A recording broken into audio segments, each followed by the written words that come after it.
कभी दंगे, कभी घोटाले, कभी बम ब्लास्ट, तो कभी आतंकी हमले। 2014 से पहले का भारत विकास से कोसों दूर इन परेशानियों को झेलता आ रहा था। लेकिन जैसे अंधेरी रात की सुबह होती है, ठीक उसी तरह 2014 में प्रधानमंत्री मोदी की सरकार बनी और देश विकास जन कल्याण के पथ पर चलने लगा। पीएम मोदी ने देश को हर मोर्चे पर न केवल संभाला बल्कि एक मजबूत भारत की नींव रखी, जिसे वर्षों तक कोई हिला नहीं सकता। धर्म।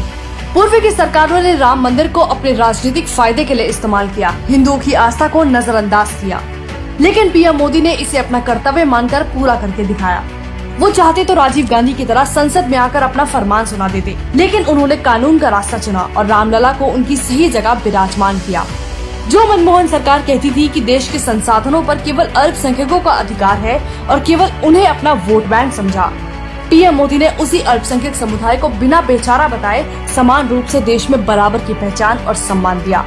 अल्पसंख्यक महिलाओं को 3 तलाक की बेड़ियों से आजाद करवाया बिना अपना स्वार्थ देखे। हमारे देश के सिख भाई सालों तक अपनी आस्था के प्रति करतारपुर साहिब बॉर्डर से दूर रहे, लेकिन पूर्व की सरकारों ने कभी इस पर ध्यान नहीं दिया। भले ही नेहरू में दूरदर्शिता की कमी थी और करतारपुर साहिब पाकिस्तान में चला गया और बाद में मनमोहन सरकार ने भी ध्यान नहीं दिया, लेकिन इसकी कीमत वर्षों तक सिखों ने चुकाई। लेकिन पीएम मोदी ने 2019 में इसका उद्घाटन कर इसे देश के हर सिख को समर्पित कर दिया। अब गुरुद्वारा करतारपुर साहिब के पाकिस्तान में होने के बावजूद लोग इसके दर्शन के लिए जा सकते हैं। अब बात रक्षा क्षेत्र की। एक समय था कांग्रेस का जब उस समय के रक्षा मंत्री ए.के. एंटनी ने खुलेआम कहा था कि भारत के पास राफेल खरीदने के पैसे नहीं हैं। ये वो समय था जब हमारे सैनिकों के पास बुलेट प्रूफ जैकेट तक नहीं थी और तत्कालीन प्रधानमंत्री ये कहकर पल्ला झाड़ लेते थे कि पैसे पेड़ पर नहीं उगते। 2010 से 2013 के बीच चीन ने भारत में 600 से अधिक बार घुसपैठ करने की कोशिश की थी, लेकिन उस पर कार्रवाई या जवाब देना तो दूर, उल्टा राहुल सोनिया उन्हीं की गोद में बैठे MOU साइन करते नजर आए थे। लेकिन मोदी सरकार में भारत रक्षा क्षेत्र में खर्च करने वाला तीसरा सबसे बड़ा देश है। आज भारत के पास Rafale, Apache, Tejas, bullet proof jacket, BrahMos missile सब कुछ है। आज चीन बॉर्डर पर कोई हरकत करने से पहले 1000 बार सोचता है, क्योंकि उसे मोदी सरकार का डर है। इंफ्रास्ट्रक्चर। 2019 से पहले भारत के पास ना तो संसाधनों की कमी थी, न ही पैसों की। अगर कमी थी तो वो काम करने की नीयत की।